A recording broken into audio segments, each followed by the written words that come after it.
in the world did I just sit through? What did I just witness? I'm pretty sure I just had years shaved off the back end of my life. What a tough, ugly watch this game was, and on top of it, they lost.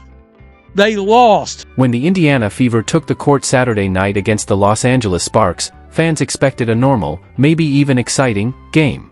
But what unfolded was something all too familiar, another night of poor officiating in the WNBA. Only this time, it was so blatant that no one could deny it. What started off like any other matchup turned into another case study in how the referees are failing the league. Now here's the one thing with that last play that I'm speaking about. It seemed like they called it a loose ball foul at first, which would have been favorable for us because we have him in the bonus. Yeah, we were in the bonus with 5.5 minutes left to go. First time all season, I was shocked.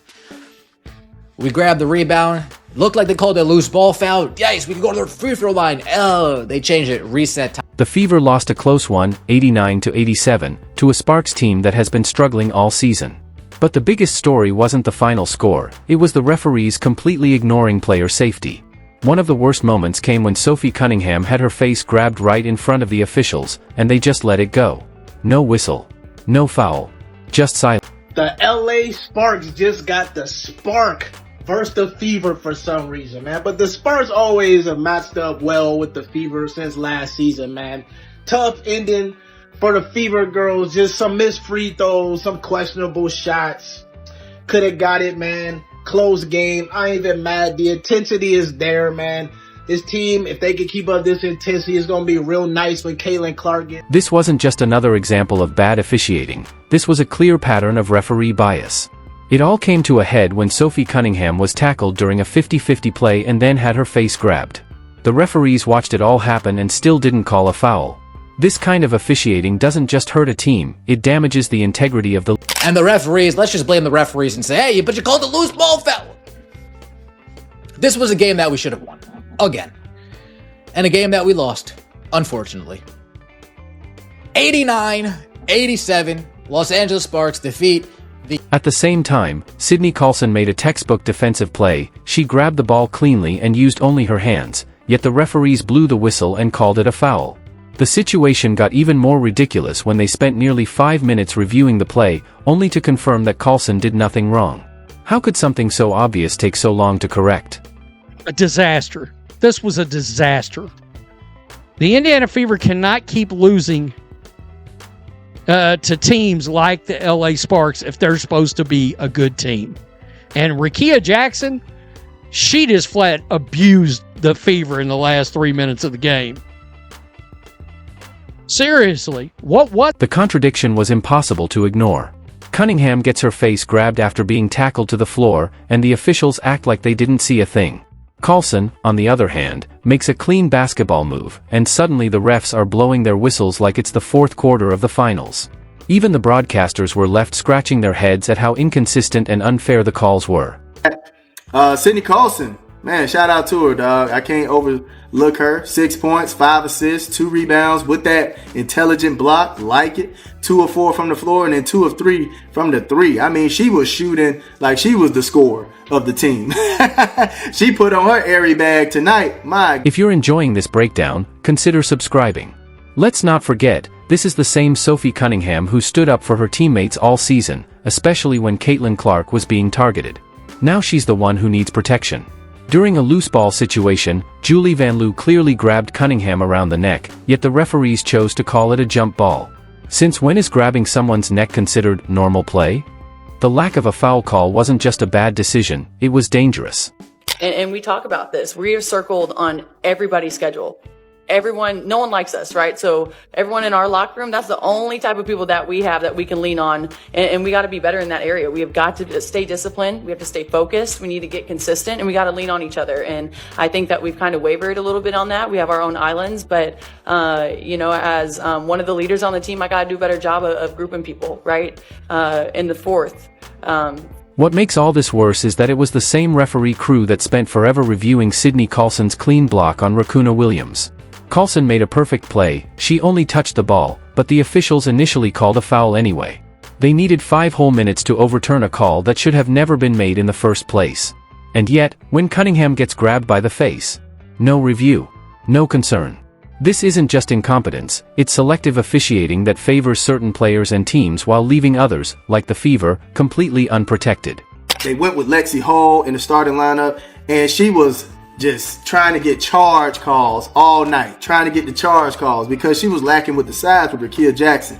So I understood why she was doing it and trying to get Rakia in foul trouble. It was smart.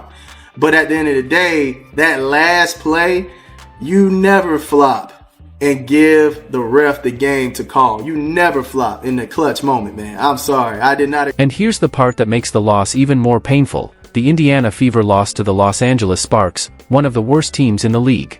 The Sparks came into the game with a 5-13 record, and yet they managed to pull off a win largely because the referees allowed obvious fouls to go uncalled and made up phantom ones against the Fever. Without Caitlin Clark, the Fever needed every fair chance they could get, but they didn't get it. Analysts saying the team is better without Clark clearly didn't watch this game. With her on the floor, the Fever likely would have won. Here, let's point out the obvious. A lot of people said it. We can officially rest in peace. R.I.P. Undertaker, Tombstone Piledriver, the theory that this team is better without Caitlin Clark. ESPN, you got your ears on?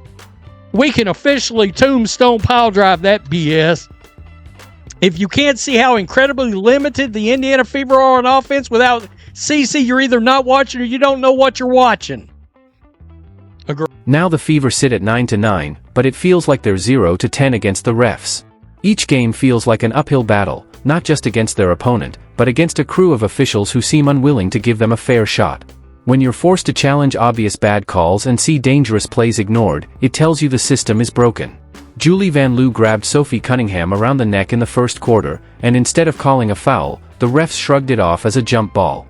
Worse, they showed no concern for Cunningham's safety afterward. Meanwhile, Carlson's clean defense was whistled immediately. These double standards are harming players and distorting competition. Colson, 5 assists, no turnover. Colson, she played herself a good game. Michaela Timpson, 5 points, 1 block, really 2 blocks. I'm not sure why it's only talked about as 1. 6 rebounds. Michaela Timpson looked great today. Michaela Timpson looked pretty good today. I gotta be honest. 3 fouls in 12 minutes, not what you would like to see. 1 foul was definitely. This loss to the Sparks was especially tough because the Fever should have won.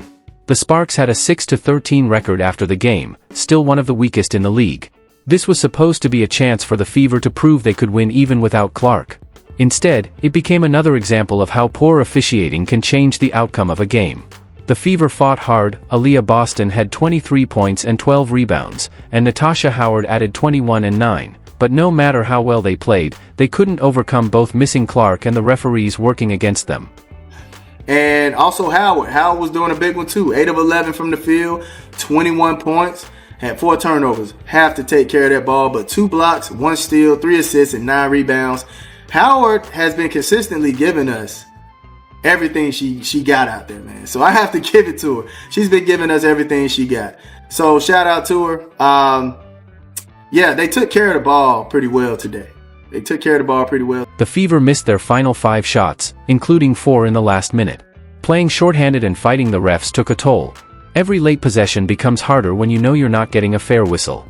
This game showed exactly what's wrong with WNBA officiating.